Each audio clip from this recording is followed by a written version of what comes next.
about 3 times the walk we used to take, right? I hope you like it. So we had a very good day, very good 2 days, and a lot of things were determined.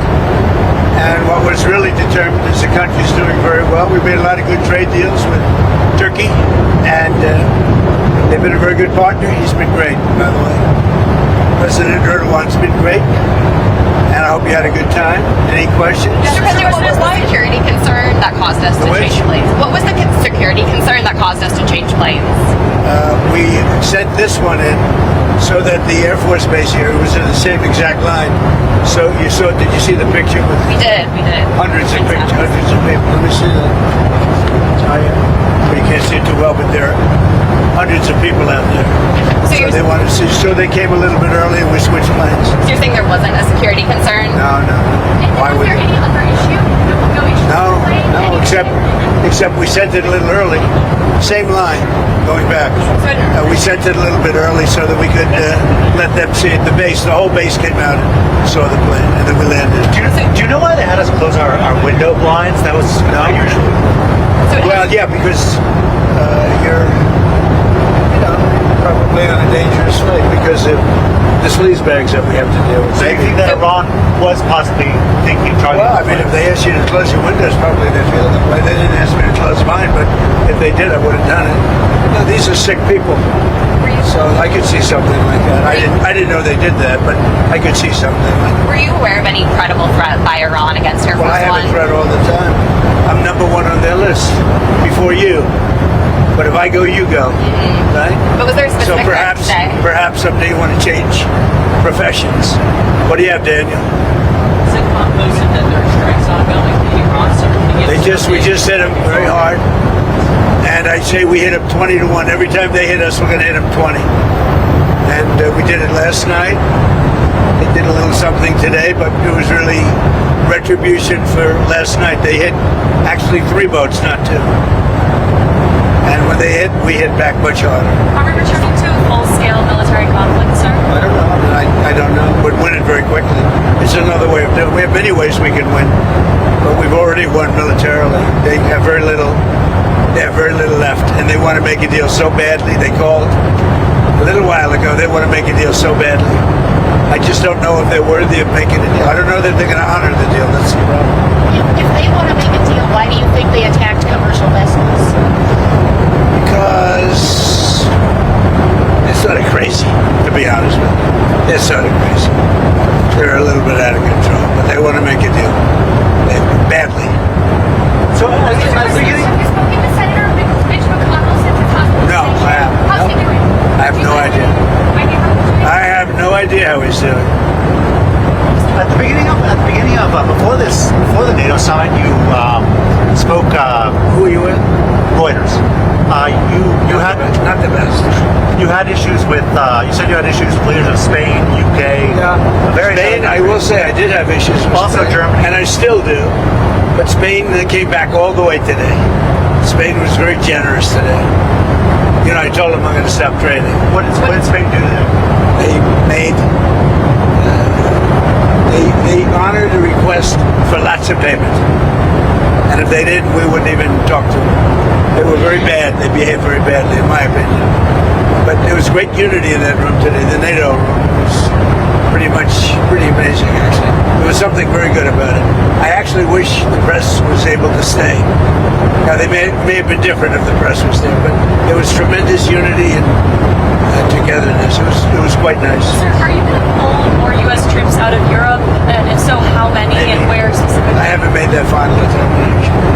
A lot's going to depend on Greenland, and a lot. I mean, I'll make a very good deal on Greenland, and if we don't, maybe I will. And a lot's dependent on Iran. I mean, they want to help now. You know, it's a little late to the thing, because essentially there's not that much fighting to be done. But some will depend on Iran. You know, when they had a chance, an opportunity to help, they chose not to. So, but we're sort of forgetting about that. And now they want to help. They all want to go in. They want to help on Iran so badly, but we don't really need help. It's little things, but we don't really need help. Did President al-Shara make any commitments to you on helping with Hezbollah in Lebanon? Yeah, he did. What did he's done a great job. He's unified Syria, the president. I'm not going to say what he said, but yeah, he did. He was great today. He was great, and President Zelensky was great too. We had a lot of good meetings today. Sir, you suggested that the only reason you came to this summit was because it was held in Turkey. Was this your last NATO summit? No, I think they came a long way today. They made some concessions, and I think NATO came a long way today. And one of the things, we shouldn't be paying for the kind of money we're paid for. No president. I did in my first term, but Biden immediately gave it back. No president should be having to pay the kind of money we pay.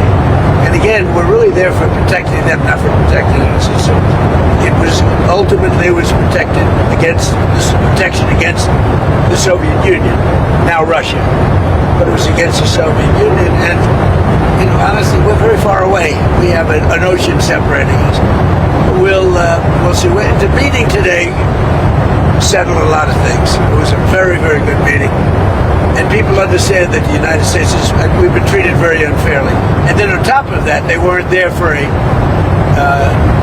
really de-nuking. Because it's really not a war so much, it's a de-nuking of Iran.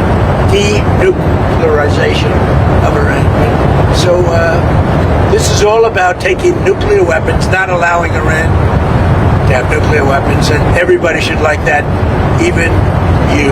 You have a question? Yeah, the housing bill becomes law on Friday night if you don't sign it. What do you plan to do? About what? The housing, The housing bill?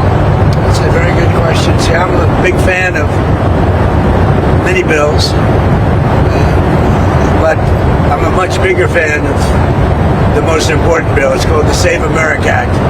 It's voter ID, it's proof of citizenship, and it's no mail-in ballots. Other than it would be very, easy on this, frankly. But military, illness, disability, vacations, you can't get there. You're away, business. But other than that, you should go and vote. And if you don't, people cheat. People cheat. You look at California. Look at what happened to this Spencer Pratt thing. I mean, with the votes, hundreds of thousands, probably millions of votes gone. Well, he didn't make the runoff.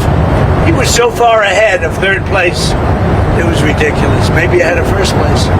But look at that. Look at what's happened with Steve Hilton. Had the U.S. attorney not started an investigation, they would have gotten Steve Hilton out too. So it's we're a third world country in some states with respect to voting.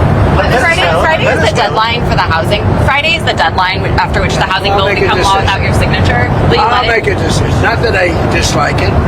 I dislike the fact that people aren't voting for voter ID with a picture. How can you not vote for voter ID? And by the way, the public wants it 94%. Voter ID, proof of citizenship, no mail-in ballots, other than with the exceptions. On Venezuela, did you tell Machado not to go back to Venezuela the other week? And what's your relationship? You mean, can I tell him a long time ago? Well, now Maria Corina Machado, the opposition figure. Did you tell her not to go back? Oh no, not at all. No, she's terrific. She's a wonderful person. Did she go back? I guess. Right? She didn't, and it was reported that She did or didn't? She did not. It was reported. I did not tell her not to go back. I think she's a good person. She gave me the Nobel Prize, right? So how can I dislike her? She won the Nobel Prize. She said, the only one that should win it is Trump. I didn't know her at all. So she said Trump settled 8 wars, which is true. They were talking about it today. Azerbaijan. I mean, think of the wars I settled. 8. Wars that were going on for 30. Even if you look in the Congo versus Rwanda. I settled it. After 14 years and about 15 million people had their heads chopped off. I settled that one. I settled 8 wars. And when she won the Nobel Prize for Peace, she said, I can't believe I won it. The only one that should win it is Trump. Actually, they probably will do the wrong thing. It's very sad with Norway, but I would say I should have won that award more than anybody that ever received the Nobel Peace Prize. Because nobody settled wars. I settled 8 of them because of a certain type of personality I was able to settle. Think of it, India and Pakistan. You know, because you covered it, that war was raging. They were a week into it, 11 planes were shot down, and that war was going to go nuclear. The Prime Minister of Pakistan said President Trump saved from 30 to 50 million lives. Well, guess what? It could have been a lot more than that. Do you think Democrats should be able to pick a The replacement? story for- that hasn't gotten a lot of attention, starting on July 1st, Medicare is now covering GLP-1 drugs for weight loss only. It's the first time it's ever happened. It happened under your leadership. Yeah. How big of a deal is that for people? Well, because of favored nations, the drug prices have come down tremendously. And also, if you look at Trump RX, it's been unbelievable, the price cuts. But take a look at what we've done in terms of favored nations. We paid the highest drug price in the entire world, and now we pay the lowest drug price in the entire world. And that means 4, 5, 600% difference. Think of it. The press doesn't want to write about it. And to get that, I had to get the drug companies to do it, and they were good. But they were good because they knew that I couldn't get the countries to do it. You had to get both. And I called the countries. I said, if you don't do it, I'm going to put a very big tariff on you. That's more money. And every country agreed to it. So we went from the highest drug prices in the world, like in New York, a pill would cost $130, and in London it costs $10. So now it costs $20 and $20 because the world is a bigger place, so it's not really split 50-50. So we got it down, and it's a great question because that should have a huge impact on healthcare because prescription drugs is a big price, but prescription drugs have come down 400 to 500 to 600% under Trump. And that alone should win us the midterms.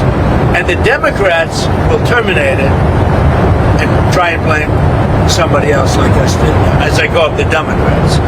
Do you Democrat. You know what a Democrat? Speaking of Democrats, do you think that the Democrats should be able to pick a replacement for Graham Plattner? He's had all these new allegations that have come out. Now Democrats are talking about picking a replacement for him. Should they be able to do that? They're picking what? A replacement for Graham Plattner if he steps out of the race. So he won the primary. And now there's these new allegations. It's very hard for them to do. And it's really a question of whether or not you believe the woman. A lot of people say big falsehoods. It's he's in a bind. He's in a bind. But should they be able to do it? Well, I guess he's going to lose. I would imagine he's going to lose. It's very interesting when a Republican woman came out with the same charge, nobody believed her. When this woman came out, everybody believed her, right, Doug? Did you get any pictures of it, Doug? You don't want it. It wouldn't sell, Doug. So, any other questions? Mr. President, Yes, Mr. President. a new Federal Reserve working paper came out, and it suggested that the illegal migration surge under Joe Biden caused housing costs to spike 30%. What is the lesson to be learned in Well, that? what's happening is housing costs are going down and rental costs are going down because we're getting so many illegals out of the country. But Joe Biden raised the cost of housing by 40 and 50%. The cost of rental, because they were housing illegal aliens in all of those empty units, and now they're coming down because we're removing people that are here illegally, criminals from the Congo, from Venezuela. We love Venezuela, but Maduro emptied out his jails. They opened up their jails, they let them in, but many countries did that. 25 million people, and I think we're getting most of the bad ones out, and we start the process, but we've done very well on that. But it was a tremendous increase in housing costs. By allowing you don't even think of that, and you know who paid for it? The federal government. So the federal government is renting at tremendous prices all of these houses to service illegal immigrants, but they're not taking care of our soldiers. They didn't take care of our soldiers. So it's a sad thing. Enjoy the flight. Okay. Thank you, Mr. President. Thank you, It sir. was number 5 or 6 or 7 today. And every question is a kill. But then we have Daniel and some very good reporters. You're a great reporter, brother. Thank you, sir. Thank you. Thank you very much, everybody. Thank you, Mr. President.